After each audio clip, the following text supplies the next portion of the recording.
If you want to support BGG, go to their website and become a user. Or you could go to the Board Game Geek YouTube website and like their video. Click subscribe. And don't forget to hit that bell notification button. Or you could go to the Board Game Geek Store, where you'll find board games, promos, accessories, and more.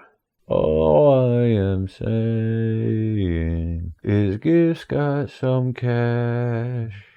Sharpen your tactical skills and capture your opponent's towers and mine those single pawns. Build bridges and routes, skipping over empty squares to meet your goal. The highest tower is not always the highest score in Hokito. Hokito is a 2-player abstract strategy game. Takes about 10 minutes or so to play for ages 8 and up. Okay, to set up Hokito, first thing we're going to do is place the board in the center of the players, and then players are going to choose which one's going to be the black player, which one's going to be the white player. The black player always go first. Okay, so that player will take the black tokens and place them near them, and the other player will take the white tokens and place them near them. Next is the most important part of the setup. We have to decide which side of the board we want to face us. I think I'm going to go with this side here. This looks good. No.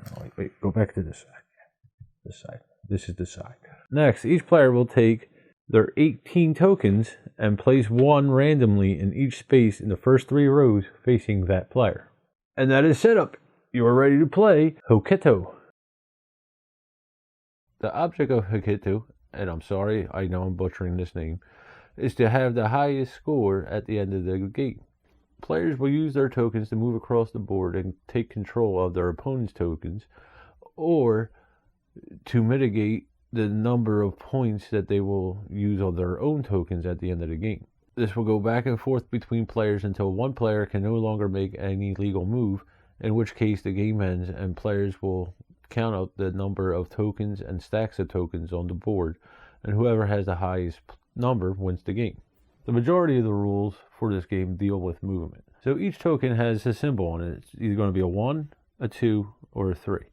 This will dictate the amount of movement that you can make with your token, or how much the token will be at the end of the game for victory points, either by itself or on top of a stack. And we'll get into scoring later on. All tokens must move in a orthogonal direction, not diagonal. Meaning left, right, up and down. No diagonal. Other than not moving in a diagonal, there are a few other restrictions to movement. One of them is a single token must end their movement on another single token.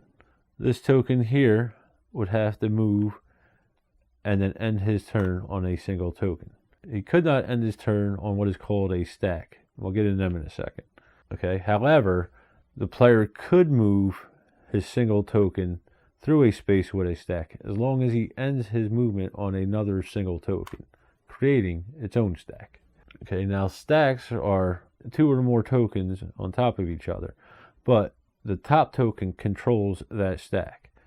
All right, so here we got a stack that the black player controls, and here we have a stack that the white player controls. Okay, it's the same thing with the stacks. The stacks must end their movement on top of another stack. They cannot end their movement on a single token, but they can move through single tokens to get to another stack. All right, so this guy here could go 1, 2, and then his movement there. This guy here, however, could not go 1, 2, and then his movement there because he is not ending his movement on top of a stack. Another restriction is you cannot move back into a space you already went through.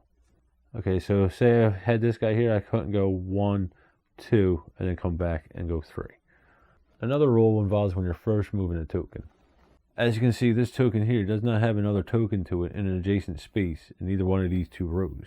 So it cannot legally move. It must have another token or stack of tokens, if it is a stack to begin with, in one of the 2 adjacent rows to it. And the final rule of movement is what they call lines and broken lines. A token can move in a straight line or what they call a broken line, meaning they could go up and over as long as the 2 lines are within a 90-degree angle of each other. And that's basically it. Players will go back and forth until one player cannot make a move anymore. And then players will add up the score of their stacks or single tokens, and whoever has the highest wins the game. And that's how you play Hokito. Stay tuned for the gameplay. Okay, let's play Hokito. And no, you're not imagining things, the background changed. This is one of the 4 games that I did in the beginning. Found a little mistake in the gameplay video of it. The rest of it's a lot easier, a lot harder to film than the gameplay in my opinion. So this one's going to jump around a bit. The end of it's going to be back to what the first background looked like. But regardless, let's get into Hokito. I'm sorry I'm pronouncing that wrong. I don't know how to pronounce it. I think it's Hokito. Could be Hokato. I'm not sure. Alright. In the gameplay, black player always goes first. In this case, I'm going to start with the number 3 token here. Okay. Now we move left, right, up and down. Doesn't matter. No diagonals, just orthogonal. Okay. Number of spaces is dictated by the token. In this case, it's the 3. It could go in a straight line or a broken line, which I'm going to do now. Okay. I'm going to go 1, 2, 3. Cover up this guy here.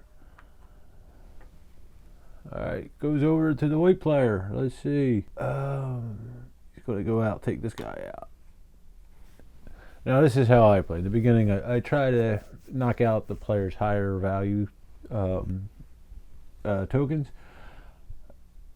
Some people can play different. Like I will say in the following segment, this is one of them lifestyle games. A lot of different strategies into it. The more you play with it, the more it reveals itself to you. Alright, go back to the black player. We're going to go 1. Now, this space is emptied. It's unoccupied. It is now a no-go zone. It is not considered a space anymore. You must land on another token. Okay, and in this case, it's a single token, so I can't land on a stack. But I could go through them as I'm about to do. So, 1, 2, 3. Back to the white player. Get it? Back and forth. Easy peasy. Alright, white player. He's going to take out this one. It's just staring him in the face. 1. Back to the black player. The black player didn't like that. So he's going to go 1, 2. Over to white. You see, the white player wants to. Okay, the white player's going to go 1, 2. Over to the black player. He's going to go. Now remember, it's a stack. He can go through singles, but he can't stop on one. So 1, 2, 3. White player didn't like that. White player's up. 1, 2, 3. Over to the black player. Could take this guy out. 1, 2, 3. And I think that's what he's going to do. Alright. 1, 2, 3. White player's up. White player didn't like that. White player didn't have a choice in it though. Okay, so let's see. We're going to go 1, 2, 3. Over to the black player. Doesn't like that the white player's in his home turf now. Let's see. 1. Gotta start moving around a little bit, spread them out. White player's up. Just gonna go like that. Over to the black. Okay, 1, 2, 3. There we go. Over to the white player. Let's see. Get him out. 1, 2, 3. Didn't see that the last time, or I would have done with the black player. Over to the black player. Now remember, the stacks are the number of points you get at the end of the game, basically. You multiply whatever token's on top, the symbol that it's worth, and then you multiply that by the number of tokens it's on, and that's your total value. So, try to get the bigger stacks. The singles are worth points too, but as you can imagine, stacks are worth more. Alright, so it was black player's turn, and he was upset about this one. I think it was. Could have been this one. One of them he stole. So let's see. 1, 2. Over to the white player. He could go 1, 2, 3. Knock him out. Might do that. Black player can't get to him from there. Alright, yeah, that's what he's going to do. He's going to go 1, 2, 3. Over to the black player now. He's going to go for the big one. 1, 2, 3. Got the big one. Over to the white player. White player did not like that. That's a lot of points. He's got to get on top of that somehow. He needs a stack. And I don't have one. It's the only stack he has. These two, but neither one of them's going to reach it. Let's see. Okay, he's going to go 1, 2. Over to the black player. Let's see. Black players. I go 1, 2. White player's not liking this game. Back over to the white player. White player. 1, 2. It's the black player's turn. Can't go 1, 2. No. He's pretty much dead in the water for now. Because he can't land. There's no other stacks within reach of him. This guy here. 1, 2. No. 1, 2, 3. There we go. He's going to go 1, 2, 3. Landing on the white player stack there. Okay. Over to the white player. White player wants to get that stack. And he can. Well, no, he can't. 1, 2. Oh, yeah, he can. He's going to do that. 1, 2, 3. Boom. Just fighting for stacks now. Black player's up. 1, 2. 1, 2, 3. Does he want to cannibalize his own guy? 1, 2, 3. That's what he's going to do. Oh, he couldn't. That's a 2 and a 3. So he could only go 2. 1, 2. He can't do that. Alright. He's going to go 1, 2, 3. Over to the white players. It's getting tight with the singles. This is the only move he can make, I think. 1, 2. Okay, over to the black player. Now the black player, he's got some options. This guy's dead in the water because he's surrounded by stacks. He can only move 1. He could cannibalize his own guy, which may be what he does.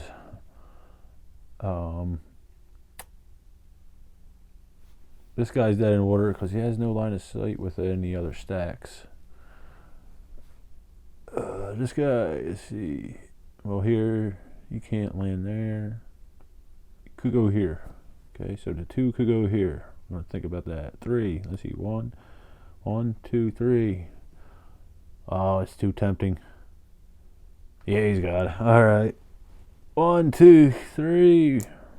Over to the white player. White player needs to get this stack away from him. Let's see. He can't do it quite yet, though. 1, 2. No. 1, 2. We could get this one. And I think he's going to try for that. Yep. 1, 2. Okay. Back over to the black player. What's the black player going to do? He's in the lead. He knows that. He's in the good lead there. The black player. Alright, he's going to cannibalize the 1. But he's going to do it in a way. Boom. It strains him a little bit. It's worth 2 points at the end of the game, as opposed to 1 anyway. If it's still there. Alright, over to the white player. Okay, this guy is done. He can't move because of the stack and the no line of sight rule. See, he could go 1, 2. 1, 2. No. Yeah, that's what he's going to do. He's going to go 1, 2.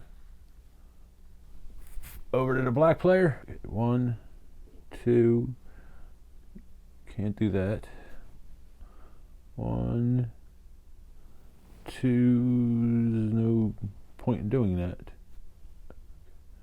1, 2, 1. And he's stuck. Oh, black player may not be able to do anything there. That might be the game, folks. Let me look at it. Nothing. Yeah, that was the game. White player won the game, and I wasn't even, well, finished the game. Let's see if he won. I wasn't even paying attention, though. He was finished the game. All right, so I think the black player won. Well, we're going to do it one pile at a time. So we add up the score. Like I said, singles are worth what the singles are worth. The stacks are worth whatever the top token dictates. So in this case, the white player has 2, 4, 6, 8, 9, 10, 11, 13, 15, 17, 19, 21, 23. The black player has 2, 4, 6, 8, 9, and then we have 3, 6, 9, 12, 15, 18, 21, 24, 27, 30, 33, 36, 39, 42, 42, 45, 48, plus 9 is a big old can of whoop ass. What did I say? 48 plus 9 is 57 to, I think I said 21. Can't remember. 24 or something like that. Black player wins. So that is it. That's how Hokito is played. Stay tuned for what me thinks. Alright, my thoughts on Hokito. I hate this part of the video. I always have. What do you care what I think of the game? You see how me play it. You see how it works. You know, figure it out on your own. But people seem to like this. So here we go. The components. Let's start with that. It's a basic, the board's basic artwork. The tokens have basic symbols on it. It's an abstract game. You can't really expect much in the way of artwork with most abstract games. The discs are nice wooden discs. I was worried about the paint wearing off, and I still am after numerous plays. But there's an inlay in them on the tokens, which the paint is painted into, which I didn't feel at first. I have some nerve damage with my fingers. But regardless, so while I still believe the paint will wear off with multiple plays, and I'm talking probably dozens and dozens, the inlays are still there, so you can feel what the symbols are, or you could, mark them in later on if they do in fact wear off. The rule book, 1 page. It's a theme there with Claude Leroy. I think I said that wrong. Leroy. I think it's Leroy, something like that. It's French. Sorry. I do apologize for mispronouncing your name. But this is another one of his games along with Mana, and there's a third one in the BGG store called Panterini, which Eric Martin did a wonderful review on, showing you how to play the game and explaining his likes and dislikes on it. Very good review. Check it out at the BGG YouTube site. But as I was saying, there's a theme with him using this 1, 2, 3 movement mechanism with these simple abstract games. Again, with the other rule books, I wish there was some kind of symbol or wording saying it's English or Dutch or French or whatever the other 4 languages are, which each one has their own rule book. Okay. Again, not a big deal. You could chuck the other ones under the insert, whatever. It's up to you. Also, like the other 2 games in the BGG store, it has this sheet that is shrink wrapped to the box when it comes in. Makes a clean box. If without it, if you like that, again, not a big selling point on me. the magnet thing. These games, the lids are magnetized, and I said before my thoughts on that. Basically, I find that the selection of games I have with them wear out after time. The magnet doesn't hold. Could be a problem for you. May not be with this game. I don't know. I haven't had it that long. The gameplay itself, I do like the simplicity of the movement. It's like any other abstract game. It's open information. You can plot out what your opponent's going to do and try and counteract that. There's basically no randomness in the game other than the setup. There is a variation of the setup in the rule books, which I didn't touch on in the gameplay, I don't think. But basically, instead of setting up your color in the first 3 rows in front of you, you would randomize the board with your other players' tokens. Basically, wherever they land, and that's how you start the game. I've played the game about 10 times. I think I played it two times with the variant. Yeah, 2 times with the variant. Well, I find it doesn't add a lot of complexity to the game. It kind of gets you in the action quicker. And it, I guess, a little more complexity. You got more variety of where to move and where to start off, and how to counteract your opponent and things like that. I do like the forethought in the game. You have to try and outmaneuver your opponent and figure out how I'm going to get the most value of a stack or a number of stacks at the end of the game. I have had a game where I had, like here, I had a 1 stack next to a stack with a 3 value on top. The only legal move I could make was to cannibalize that 3 stack and with the 1 stack. It lost me a lot of points and taught me a lesson. I got to pay more attention. Jen is much better at this game than I am, and I believe she liked this one better than Mana, from this designer, from Claude Leroux. Sorry. I do like the decision making. You have to figure out whether you want to sacrifice your lower tokens for higher tokens, whether it be on your own tokens or your opponent's tokens, or do you want to just knock out the opponent's higher value tokens and hope that they don't counteract that and take you out your stack, or singles. I do like that back and forth. Kind of reminds me of like, hey, that's my fish. In a sense that the board shrinks. Every time you move a token, the board will shrink. Every time there's an open space up in the board, that space isn't usable anymore, basically. Just like in Hey That Fish, when you pull the tiles and there's a hole in the line that you can move. And similarly, Hey That's My Fish, eventually your lines of movement disappear because of being out of reach or out of sight. Not legally being able to jump to that spot, things like that. I'm curious what you guys think this game reminds you of in the comments. Let me know. Hey, That's My Fish is really the only thing I could think of that I've played. I'm sure there's others that I just haven't played. Let's see what else. Take the first player. The black player going first. Like I said, I played this about 10 times. I don't know if that is really advantageous or not. I've mainly played the black player only because I've mainly played this with my wife, Jen, and we tried to switch it up where she was the black player first, and it just messed her up because she kept thinking she was the white player. So I can't really tell if being the first player affects the game or not. I haven't played the game enough to get the strategies down, by no means. This is like chess and checkers and many of the other abstract games where it's almost like a lifestyle game. You got to play it over and over and over again to really get into the nitty gritty of the strategies and all. And I just have not done that. I haven't scratched the surface of this. That being said, it is easy enough to bring out to new players. I've done that with my neighbors.